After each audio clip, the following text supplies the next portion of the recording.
Good morning students. आज हम पढ़ेंगे कूलाम के नियम का सदिश रूप। माना दो वैद्युत आवेश +Q1 व +Q2 हैं जो मूल बिंदु O के सापेक्ष इनका स्थिति वेक्टर क्रमशः R1 वेक्टर व R2 वेक्टर है। हम जानते हैं दोनों आवेश एक दूसरे पर वैद्युत बल लगाते हैं जिसे हम जो आकर्षण व प्रतिकर्षण का हो सकता है। यहाँ हमने दोनों धनावेश लिए हैं, अतः इन दोनों के बीच में प्रतिकर्षण बल लगेगा। F12 यह Q1 आवेश पर Q2 के कारण लगने वाला बल है जो आपको चित्रानुसार दिख रहा है। F12 वेक्टर यहाँ ध्यान रखें 1 पहले लिखा है 2 बाद में लिखा है। इसका अर्थ ये है कि Q1 पर Q2 के कारण लगने वाला बल है। ये F12 वेक्टर का मान कूलाम के नियम से 1/4πε0 into Q1 Q2/r² into R21 cap. ये R21 कैप जो है ये है एकांक वेक्टर। एकांक वेक्टर का अर्थ ये है कि R21 वेक्टर बराबर R21 वेक्टर बटे R21 वेक्टर का मोड। मोड का मतलब होता है निरपेक्ष मान।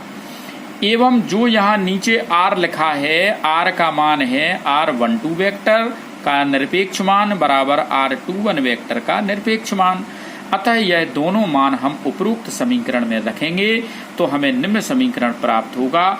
F12 वेक्टर बराबर 1/4πε0 इंटू Q1 Q2/R21 वेक्टर का मोड का square into R21 vector upon R21 vector का मोड। चूंकि R21 वेक्टर बराबर R2 vector minus R1 vector भी लिख सकते हैं, यह मान भी हम उपरोक्त समीकरण में रख दें तो हमें निम्न समीकरण प्राप्त होगा। F12 वेक्टर बराबर 1/4πε0 इंटू Q1 Q2/R21 वेक्टर का whole cube into R21 vector 2 vector minus R1 vector समीकरण नंबर 1। इसी प्रकार Q2 पर Q1 के कारण लगने वाला बल हम उपरोक्त समीकरण जैसा निकाल सकते हैं। F21 वेक्टर बराबर 1/4πε0 इंटू Q1 Q2/R12 वेक्टर का होल क्यूब इंटू ब्रैकेट में R1